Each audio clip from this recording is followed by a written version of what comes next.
இப்போ நான் புதுசாக ஒரு தொழில் துவங்கலான்னு இருக்கேங்க. ம். துவங்கலாமா? தாராளமாக துவங்கலாம்.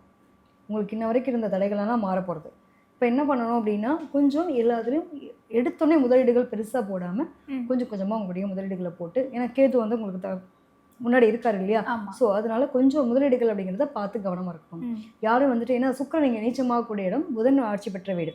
ஸோ இந்த சுக்கிரன் நீச்சம் இருக்கும்போது என்ன ஆகும், தேவையில்லாத பெண் வழியாக பிரச்சனை அப்படிங்கிறதெல்லாம் வரும். ம். பெண்களால் பணத்தினால பிரச்சனைகள் வரும். ம். இவங்க இந்த டைம் ஆஃப் பீரியட் என்ன பண்ணுவாங்க அப்படின்னா, ஒரு தொழில் துவங்குறேன் அப்படின்னு போய் கேட்டால் கூட கடன்லாம் ஈஸியாக கூப்பிட்டு கொடுப்பாங்க. இந்த கடன் வாங்குறதுல ரொம்ப கவனமாக இருக்கும். கண்டிப்பா. கடன் தேவையில்லாத பிரச்சனைகள் சந்திக்கக்கூடிய நிலைகளாக இருக்கும். ஸோ அதில் கவனமாக இருக்கும். பெண்கள் விஷயத்தில் ரொம்ப கவனமாக இருங்க.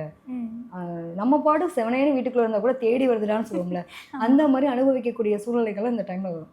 இவங்களுக்கு பெண்களால் தொல்லைகள். ஒரு ஆஃபீஸில் வேலை பார்க்குறோம் அப்படின்னா, கூட அந்த பொண்ணு வந்து சும்மா தான் பேசிகிட்டு இருக்கோம். திடீர்னு பார்த்தீங்கன்னா நான் வந்து லவ் ப்ரப்போஸ் பண்ணிடுவேன். ஏற்கனவே இந்த பையனுக்கு ஆல்ரெடி கமிட்டடாக இருப்பான். என்ன பண்ணுவான் பாவம், சொல்லுங்கள் பார்ப்போம். அந்த மாதிரியான ஒரு சூழ்நிலையில் வரக்கூடிய நிலைகள்லாம் இந்த டைமில் வந்து கன்னிராசிக்காரங்க ரொம்ப மேனேஜ் பண்ண வேண்டிய நிலை இருக்குது. அதில் கன்னிராசி அன்பர்கள் எல்லாம் காதல் வழியில வந்து சிறந்தவங்க சொல்லுவாங்க. அந்த மாதிரி நிச்சயமா. ஏன்னா புதனுடைய ஆட்சி வீடு இல்லையா, எப்பயுமே வந்துட்டு இவங்களுக்குலாம் காதல் அப்படியே வந்து கையில் வந்த என்னது கைவண்ணம் சொல்லுவாங்க இல்லையா, கையில் எடுத்தோன்னா அந்த பெயிண்ட் எடுத்து அப்படியே கைவண்ணத்தில் என்னென்னமோ பிரச்சனைலாம் வருதுன்ற மாதிரி. ஆமாம், கிட்டத்தட்ட அந்த மாதிரியான நபர்களுங்கும் போது உங்களுக்கு இன்னும் நல்லாவே இருக்குது. தொழில் இடத்துல நல்லது. ஆக்சுவலாக தொழில் முன்னேற்றம் கிடைக்குது.